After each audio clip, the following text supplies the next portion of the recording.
Sinusulong po sa Kongreso ang panukalang magpaparusa sa mga nagtatago ng sangkatutak na barya o yung tinatawag na coin hoarding.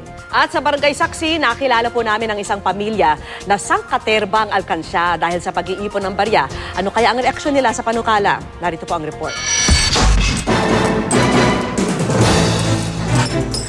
Barya-barya ang iniuhulog sa alkansya. Hindi ba't karamihan sa atin dito nagsisimula sa pag-iipon nung tayo'y bata pa?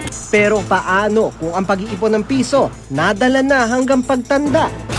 Meet Pamilya Nono. Ang padre de familia na si Mang Nestor, 54 anyos pero nag-iipon pa rin ng barya.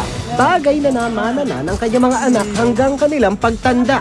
Minana namin sa mga ninuno namin mga Tagailocos, yung mga loose coins, iniipon nila hanggang sa nakatanda na nila, ibinigay nila.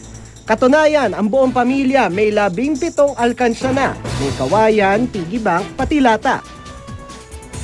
Ito yung sa panganay kong ate. Ito yung sa dalawa.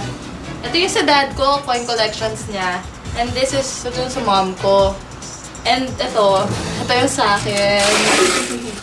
Bagamat kapuri-puri sila sa iba, ang mga nag-iipon ng barya gusto raw ipakulong at pagmultahin sa isang panukalang batas. Ang resulta kasi kung napakaraming piso-piso ang inyong tago, nawawala sa sirkulasyon ng mga barya.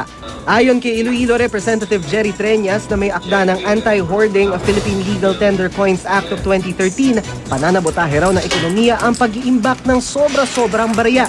Napataas tuloy ang kilay ng ilan naming nakausap. Hindi naman ninanakaw yung pera eh. Wala namang masama mag-ipon. Huwag namang ipakulong. Multa siguro.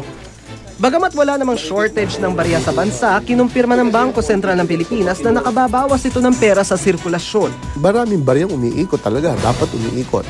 Kaya lang, yung iba natutulog o nakapreso sa mga garapon, sa drawers.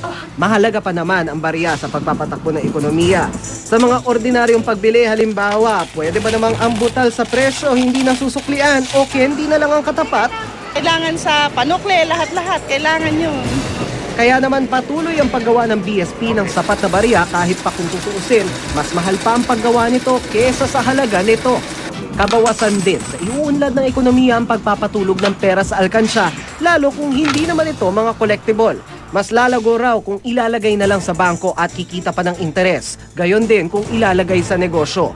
Sa ganitong paraan, iikot ang pera, mapapakinabangan ng iba, magpapaunlad ng mga kumpanya at makakalikha pa ng trabaho. Kaya naman approve sana sa BSP ang mga hakbang para hadlangan ang pagtatago ng barya. Ang tanong na lang, paano ito ipatutupad?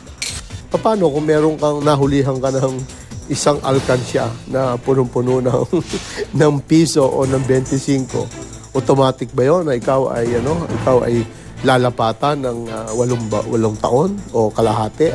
Para sa Barangay Saksi, Dano Tingkong, nag-uula.